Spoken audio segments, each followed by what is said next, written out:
Hey, Steven. Hey, Steven. Can you hear me?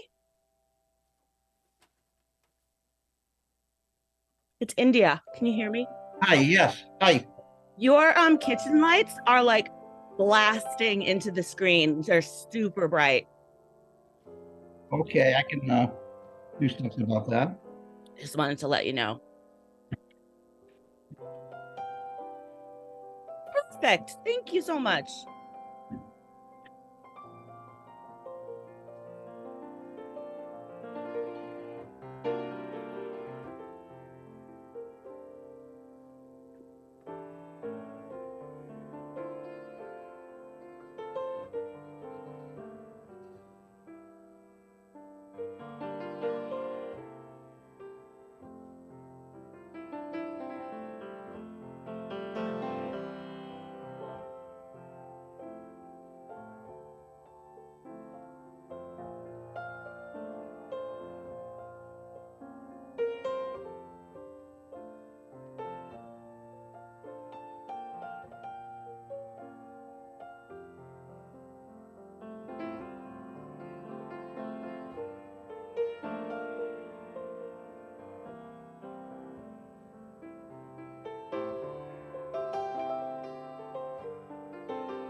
And after the rain, the sun. An autumn sun rising, rising up through still green trees, warming the earth, warming our faces, a new day. This, a new day. Come into this house of worship, awake to the gifts that this day brings. Come in, awake to the gift of community, the gift of music, of song, the gift of paying attention, the gift of quieting, the gift of our own breathing. Whatever happened last night, whatever dreams came undone, whatever was left undone, We open our hands and our hearts and release and exhale, and this, inhale this moment. We gather again in the autumn sun rising, a new day, a beloved community. Let us begin and worship together. I invite you to join with me in our opening hymn, number 149, Lift Every Voice.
Good morning, everyone. I hope you can see clearly through the beautifully recently cleaned windows of the meeting house. Thank you to Susan for getting that done. Woohoo! My name is Elise Henricks, and I'm a member of our worship committee. If you're having trouble hearing us, please raise your hand here in the meeting house or message us in the chat function on Zoom. We're so glad that you've chosen to be here with us this morning or to join us virtually. However your journey, whatever your heritage, and whomever you love, you are welcome here. Your presence here on Sunday morning enriches worship for everyone. This sanctuary is made holy by your presence. If you're joining us for the first time, a special welcome. There's information about First Parish in your pew, and one of the greeters or I would be happy to walk you to social hour afterwards. We have Steve and Guy in the back over there helping us out with that, so please see one of us if you'd like some help with that. I want to make a special welcome today, first of all, to our guest minister, the Reverend Mary Margaret Earle, who is the Executive Director and Senior Minister of the Unitarian Universalist Urban Ministry, and we welcome her to First Parish today. The UU Urban Ministry works to strengthen bonds between UUs and the Roxbury neighborhood where it's located.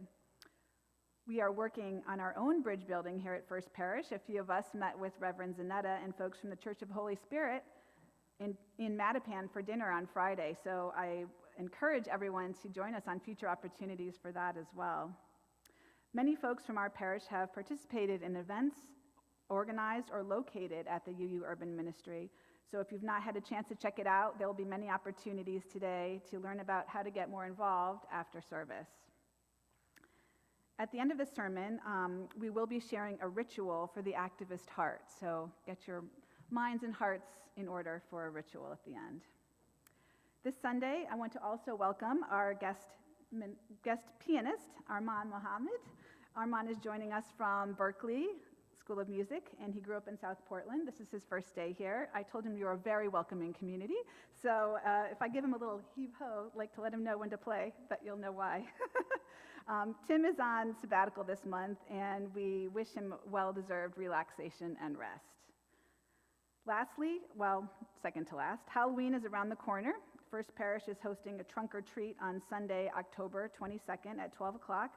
Lisa White is leading up the effort for organizing this event, so they're looking for folks to decorate their cars, donate candy, and help out at the event.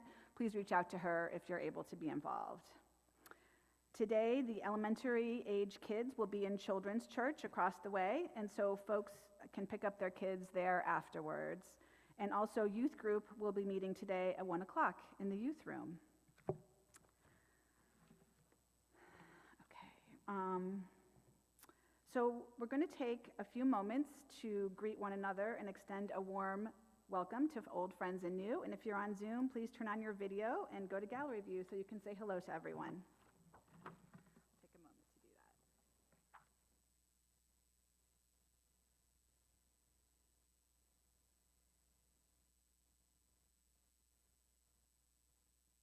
Hello. Hi, how are you? Good, how are you? Good. Everyone It's been else a while. hiding. Hi, Dottie. Hi, Dottie. How are you? I'm well. How are you? It looks like you're on a boat. No, I'm on my porch.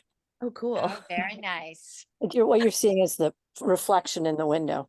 Oh, that's so funny. I was like, good for Dottie. Being on a boat looks like you're sipping a cocktail. No, just iced tea.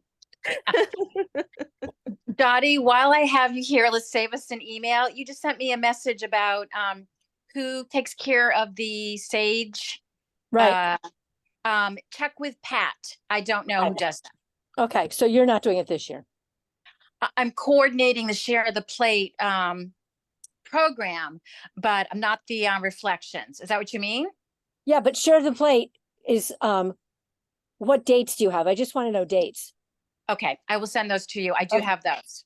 Perfect. And just so you know, the office has them as they set them. Okay, for the rest of the year, like through June. Yep.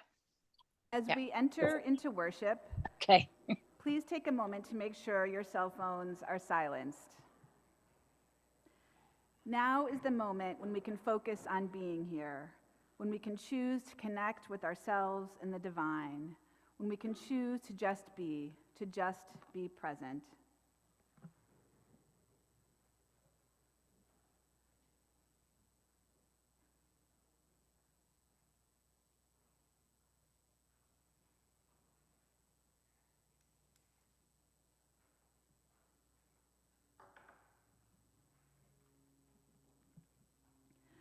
Flame of our faith, call us into the community of love and justice this morning and every morning. Please join me now in saying the call to worship printed in your order of service. Come, let us gather. We gather to celebrate the sacred within and among us. We come to speak spiritual growth and understanding. We strive to practice acceptance, forgiveness, and love. Together, we work to build a world with justice and compassion. Come, let us gather together. Now we'll have our story for all ages. Hey, hello everyone, good morning. So you may have noticed we have some pews over here we're calling the wiggle pews. And I'm wondering if anyone out there has ever been like really, really wiggly before. Anyone in the crowd? Yeah, maybe some wiggly folks. Okay, so we're gonna do a little experiment. This is a one-time only experiment. Everyone give a thumbs up for a one-time only experiment. Okay, our one-time only experiments, just so we kind of have like a baseline. We're on the count of 3, we're gonna do too wiggly. This is gonna be too wiggly for us to be able to focus on worship, okay? Okay, ready? 1, 2, 3. Way too wiggly. Oh my, wiggles everywhere all the time, distracting everyone. Nothing can happen. Okay. Stop. Okay, so let's do it's like what we think of maybe as like normal church sitting, okay? On the count of 3, we're gonna do some very normal, very proper sitting, okay? Ready? 1, 2, 3. Wow, there's some very serious faces out there. Could hear a pin drop. Okay, so let's do something. Our goal for the wiggle pews is to be a little in between. So let's, on the count of 3, we're gonna do something that's like not wildly distracting, but maybe a little more wiggly than what we think of as normal church sitting, okay? 1, 2, 3.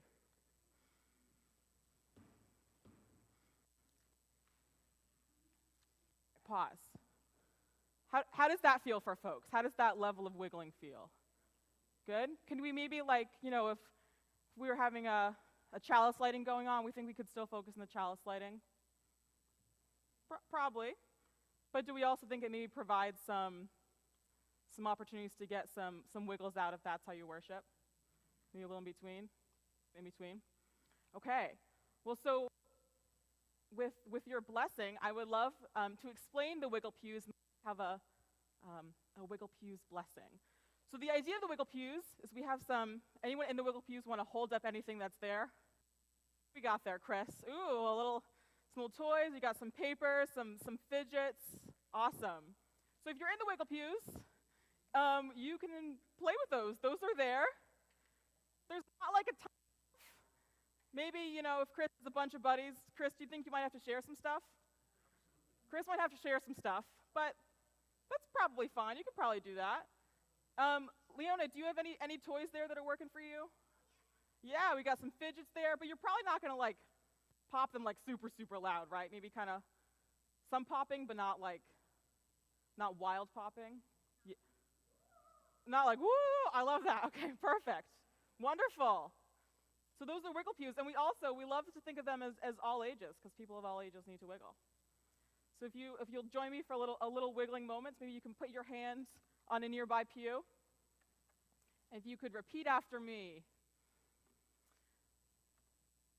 Blessed, sacred, though we don't always know what to call.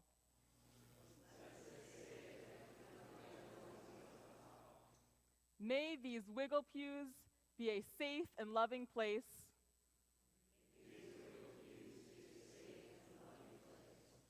for all of our wiggly friends. And may all of our sanctuary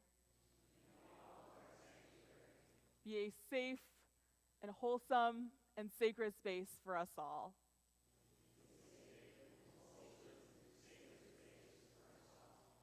May it be so.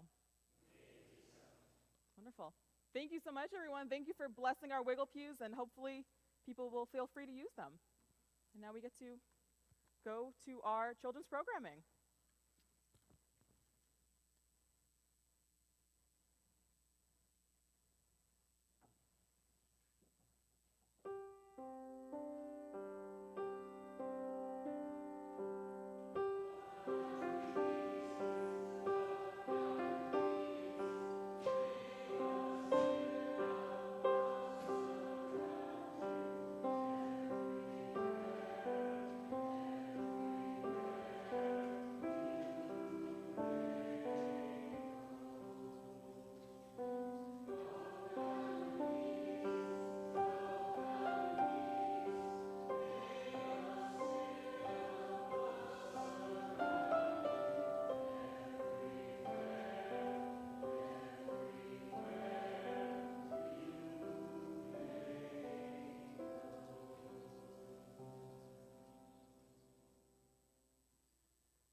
How is your heart? I invite us to enter together into a time of stillness, to be in touch with our hearts and how we're feeling. Let us enter together a time of stillness and quiet.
Amen.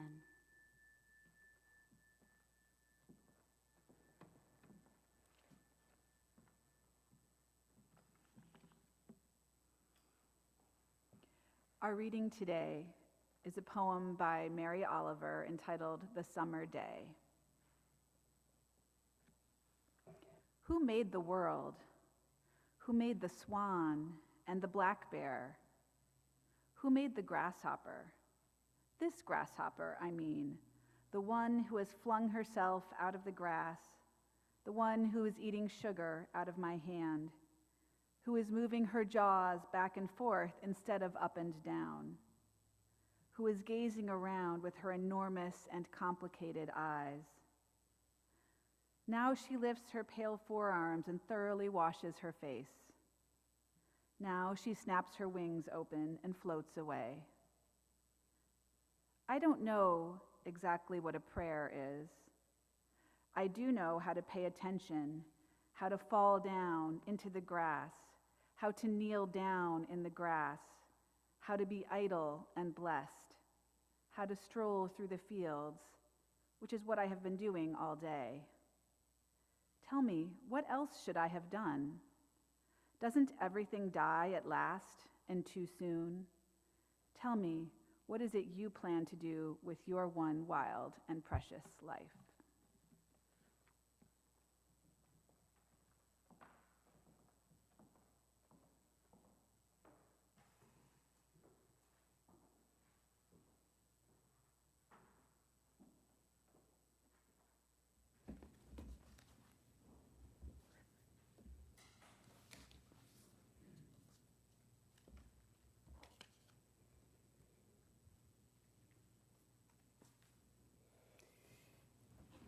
Good morning.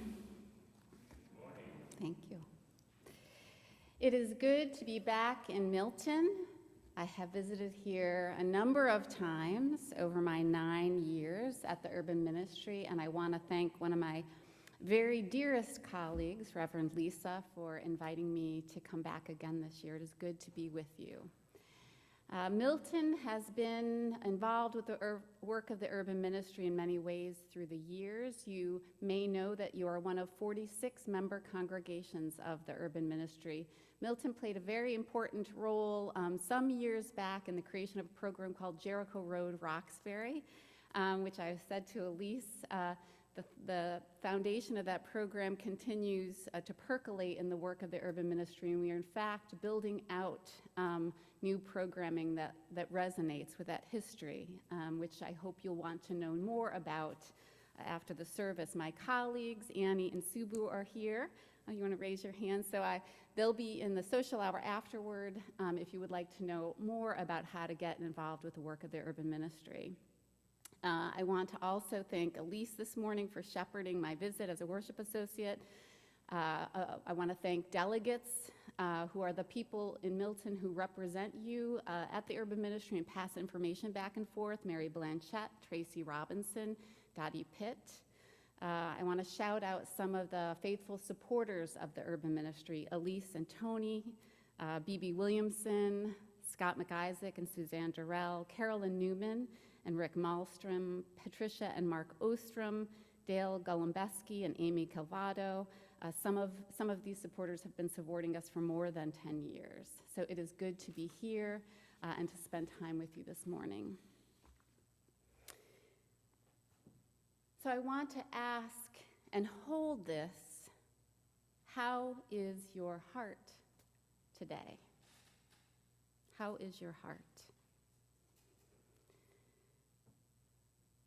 This past summer, I passed through Auburn, New York, which is a stone's throw from my hometown in upstate.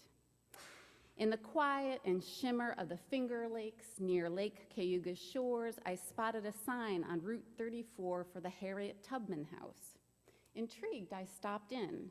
I knew of Harriet Tubman, of course, called the Moses of her people, the daring woman who claimed her freedom from enslavement and led others through the dark by the light of the North Star to freedom too. I remembered her image from books in my childhood, but not much else, and certainly not that she had once lived so near my childhood places.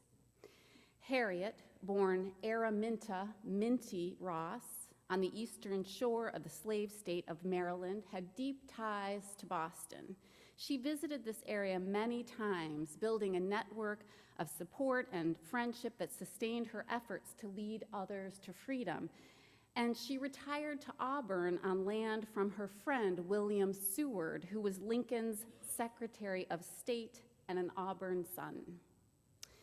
The AME Zion Church bought her Auburn home and is now restoring it as a landmark. And the day that I visited, an AME pastor led a tour of the property, sharing the contours of Harriet Tubman's life 110 years after she died there. A half hour of stories inspired me to learn more, and so at summer's end, I borrowed 2 biographies and I Googled details endlessly about her visits to Boston, her friendships here, her work as a Union spy for the North during the Civil War. I read of how she was rented out as a 5-year-old child to tend to a white newborn on another plantation and was beaten when the baby awakened in the night. How she once, as a small child, sneaked a sugar cube and had to hide in a pig pen for days to avoid the violence that awaited her as punishment. Of the brain injury that she suffered when an enslaver hurled a metal weight at another enslaved person and struck her instead. Some have theorized that the vision she had of God calling her to her daring work resulted from that brain injury. And how Harriet, which is what she renamed herself, rose out of this insane system and claimed her freedom, left her family, a beloved husband, all she knew, to arrive in the city of freedom, Philadelphia. And yet, more than that, how Harriet, who stood 5 feet tall, unable to read or write with few material resources, by grit and will and savvy, risked recapture and re-enslavement and death again and again to lead others to freedom. Making the journey by foot and by night, making a dangerous, cold, hungry, terrifying journey again and again and again. Harriet Tubman made the journey south about 15 times to lead more than 70 other people to freedom. In Harriet Tubman, The Road to Freedom, author Catherine Clinton wrote this: Harriet Tubman had been a liberator, a woman who stood up to slave power, and a warrior whose actions spoke louder than words. She seized the road to freedom, not just for herself, but also for her family and others during a decade-long association with the Underground Railroad. This bravery earned her a fierce reputation. She was on the slaveholders' most wanted list and had a reportedly steep price on her head. Posters with a description of Moses, as she was called, were plastered through the Upper South until the Civil War broke out, end quote. Her personal courage and her stamina captivated me, not just because of her unusual courage before the war, but her work to help end enslavement as a spy during the war, her work for women's suffrage, and her later life commitment in Auburn to build a home for aging African Americans. She labored to the very end of her life in the fight against racism and injustice. She was among a group of people in that era who made a profound and transformational change in our nation. And her work is not yet done. Recently, I passed my 20-year anniversary as a Unitarian Universalist minister. I was drawn years ago to our faith for two main reasons. Because it was a faith in which I could be true to my deepest beliefs without being required to profess things that I didn't believe. And because it was a faith that was always working for change and willing to make change.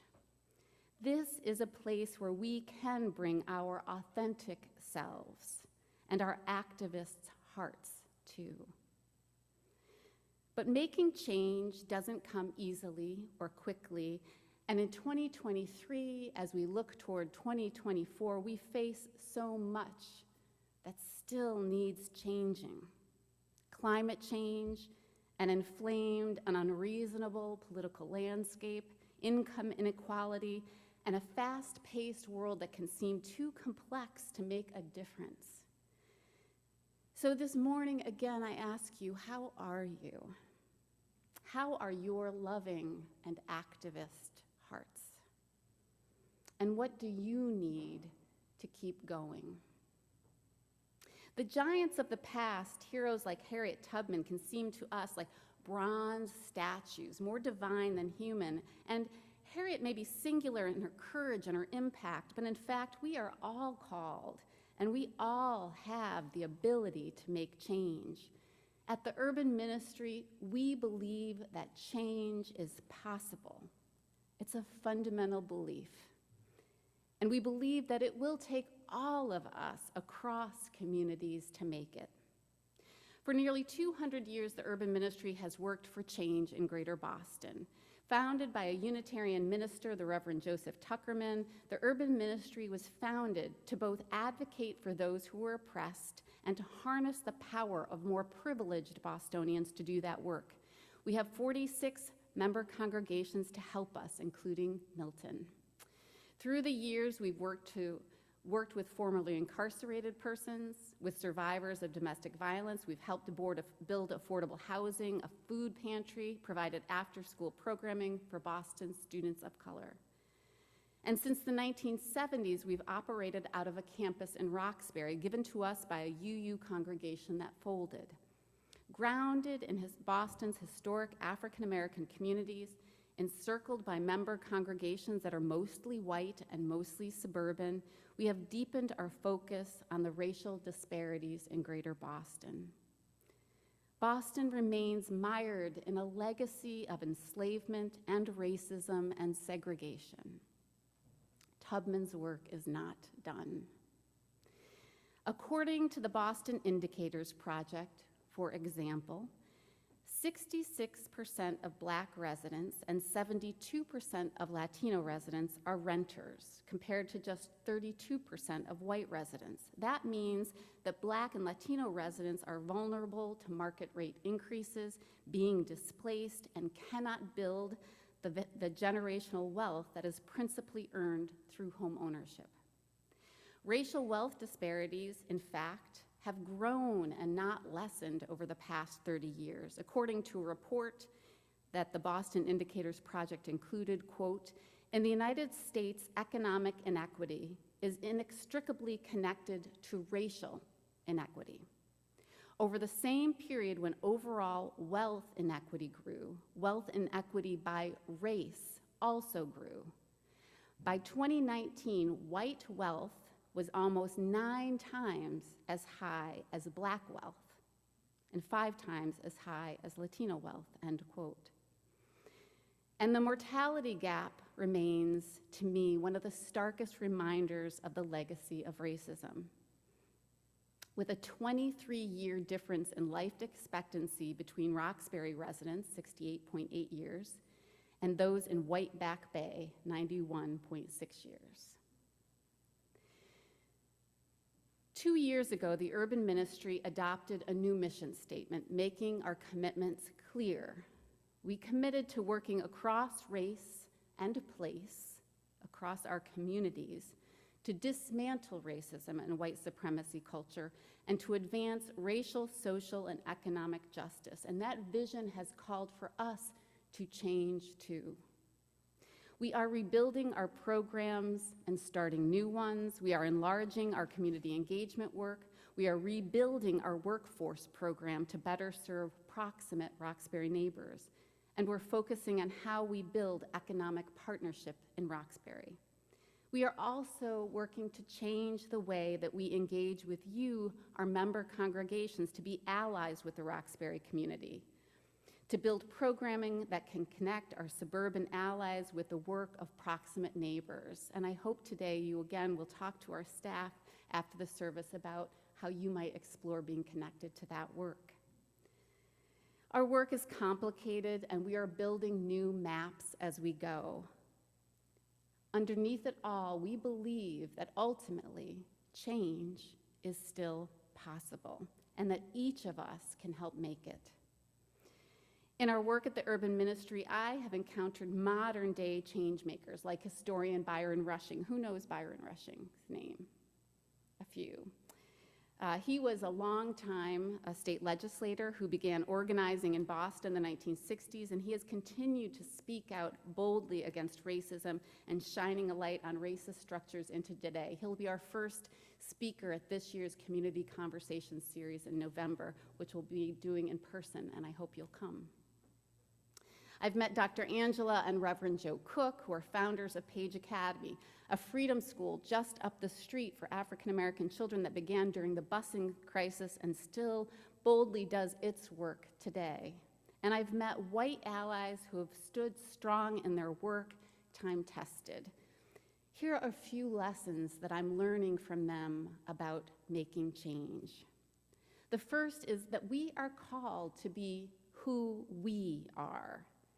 Harriet couldn't read or write, a condition enforced by enslavers to keep the enslaved without power. She had few resources, but she was smart and she was cunning and she had charisma. And she used these, her gifts. What gifts do we bring to the change that we seek? Shy, loud, busy, structured, flexible, fast, slow. We are enough. Artist, activist, builder, speaker, organizer, dancer, listener. We are enough. 2, we are called to risk, and that's hard, and it's true. Harriet Tubman recalled being called by God to do her work, and her first response, she said, was, "The Lord told me to do this," and I said, "Oh, Lord, I can't. Don't ask. Ask somebody else." Making change means risk. It may be physical risk, or it may be risking arrest, or it may be some financial risk or feeling less financially secure, or it may simply be the risk of speaking up, of speaking truth, and risking alienating our friends. In a book called Leadership on the Line, authors Ron Heifetz and Marty Linsky writes this about speaking truth. You appear dangerous to people when you question their values, beliefs, or habits of a lifetime. You place yourself on the line when you tell people what they need to hear rather than what they want to hear, end quote. If everything we do feels nice and comfortable and gains the praise of everyone, we're probably not making change.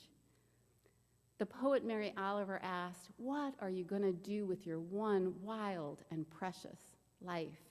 And that line was an invitation to a life that is more than comfort. If our hearts never pound in fear, if we never risk, we aren't working for real change. But even if risk is required, we are not required to go at it alone. We can be strengthened by community on the journey. Harriet sometimes walked alone toward her underground rescues, but she was encouraged and sustained by a web, a network of like-minded abolitionists across race. In them, she found encouragement and support. In fact, the Underground Railroad itself was possible only because people who were committed to change formed an unbroken line from enslavement to freedom. So too, when we're struggling, we can seek out others to give us encouragement on the way, and we can give encouragement too.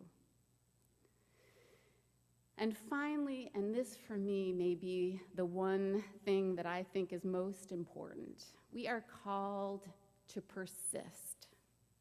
The road to change is long. It's not walked in a single day. When George Floyd was killed, it sent many of us pouring out into the streets. But catalytic moments like that make change only if we stay the course after the rallies and the loud noise. Real change takes time, long after the passions of the moment, even when we're tired and we're frustrated and we don't know the path forward and we hit obstacles and face disappointments, even when we face failure. The way is long, and success lies in keeping on going. This morning, I want to invite us to sit for a moment and to breathe and to connect with our own hearts and what we need to keep going, to connect with our deepest longing for change and what we need to answer what calls us forward. What change does your heart beat for? This morning, we're going to participate in a ritual for the activist heart. And so I'm going to invite us to come forward. We have some people who are going to help us with our ritual. So this morning, we have 3 baskets. I'm going to invite us to come forward in the middle aisle as you feel called and to consider taking one of our something from one of our baskets. In one basket, we have candles. And the candles represent the need for our hearts on its journey to find space for more quiet, for more spirituality, to quiet down from the pinging of our cell phones and the noise, and really become in touch with our heart's longing and how we want to live out our call to make change in the world. The second basket is filled with stones, and the stones represent being strong in our commitments over fear. Sometimes we get fear of what will be asked of us, and so the middle basket represents a fear to be overcoming fear and being grounded in the confidence of our call. It's faith over fear. And in the third are pieces of tree bark that I found on the ground around a tree in Roxbury. Science tells us that trees connect under the surface and form community. And so the tree bark represents the need for community to keep us on our way. So I'd invite you to come forward through the middle aisle and select for your own activist heart what you need to keep on your path. It may be a candle for spirit, a stone for grounding, or a piece of tree bark for community. So I invite you to reflect and come forward through the middle aisle as you feel called.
The way is long, and sometimes it twists and it turns, and sometimes the way is hard.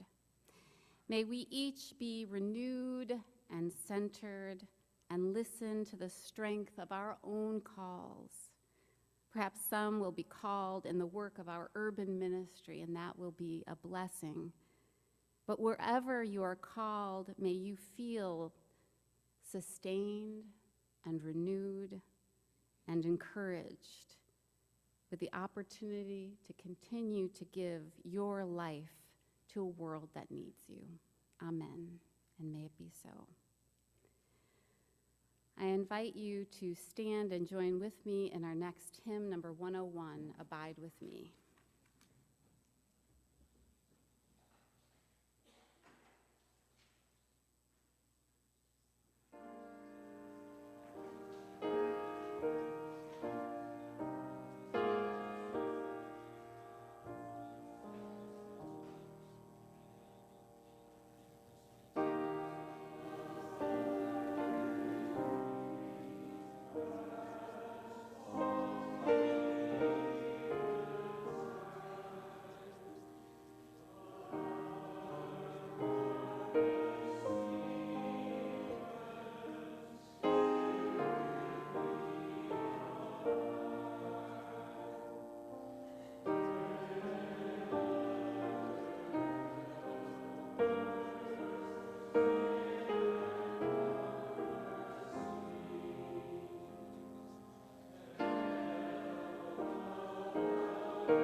I invite us into a time of prayer and reflection.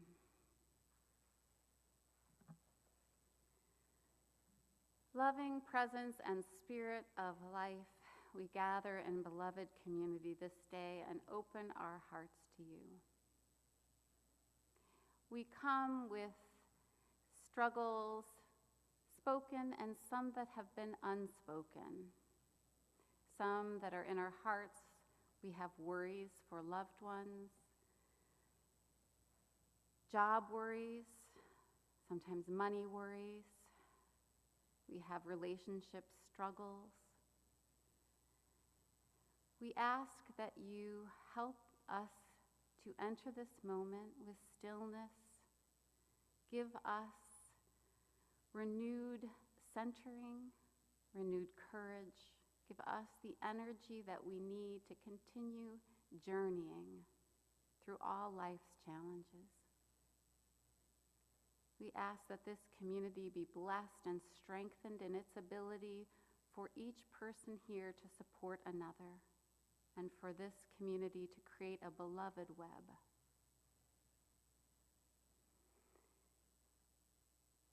We lift up now a prayer for healing, for hope, for strength.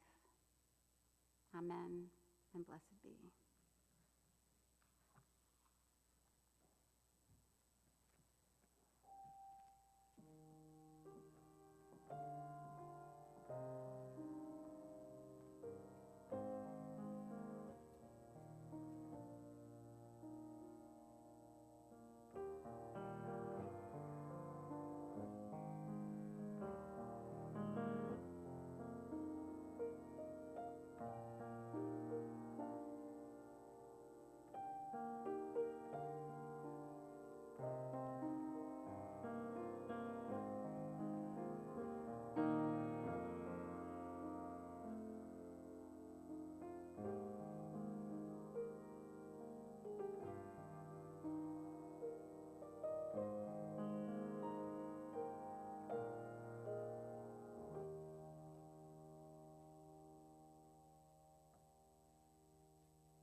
Today's offering will be given to the UU Urban Ministry. We are grateful to have two members of the UU Urban Ministry staff and supporters, Subu and Annie, to invite us to support the work. Please come on up.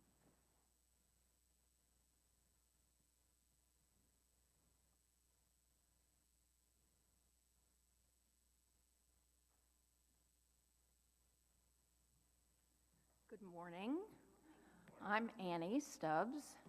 It's nice to be back in Milton. I'm the sidekick that accompanies Mary Margaret when she preaches, so I've been here before also.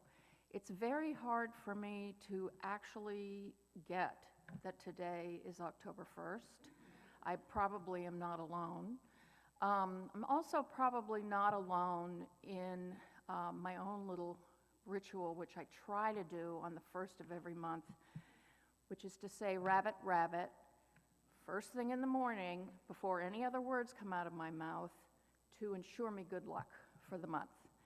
And I blew it this morning because I blow it most mornings, but anyway, I feel blessed to work for the urban ministry and to do the work of advancing social, racial, and economic justice. The work that I do at the urban ministry is mostly in the administrative end of things. I've worn various hats, but at the moment, and most of the time, it's been in fundraising and development. And that puts me a bit remote from our program participants and the programming itself. And I have been further blessed this summer because we tried something new that I'm sure we will continue because it worked beautifully. One of our programs provides support to local high school students in Roxbury, and we hired, our department, the development department, hired several of those young people to be interns with us this summer. And doing that opened my eyes, working with them, to the depth and beauty of these young people who are so bright, so motivated, and so inspiring. I just can't even put it to words. We had a young woman named Sophia, another young woman named Fumi, and another young woman named Sarah Simone. Fumi was born in Nigeria and spent the first part of the summer back home in Nigeria, but then she joined us when she came back. Sophia wonders why she has so much homework, but she's a junior and she's taking 4 AP classes. I just can't even say enough about how inspiring working with these kids is, and how blessed and grateful I am to communities like yours who support us in our work. Thank you.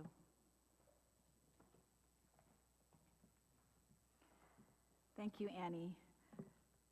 The information about how you can donate to this great organization is in your order of worship.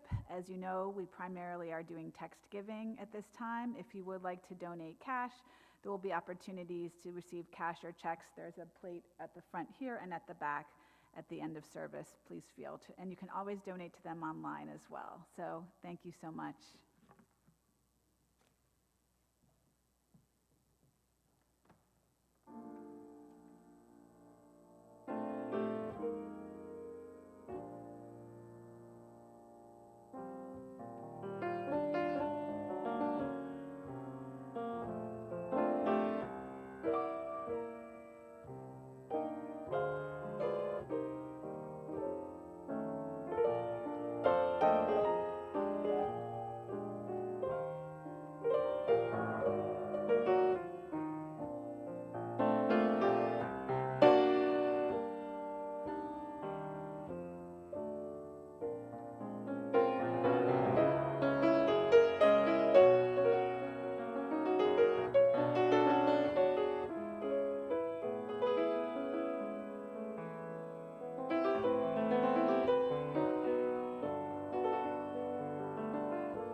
Please join me in singing our doxology.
Please join me in the words of our unison dedication.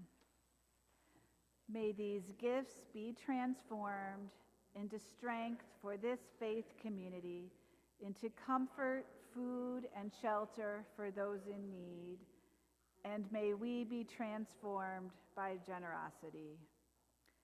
Please join us in singing our closing hymn, number 168, One More Step.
Go forth living your one wild and precious life.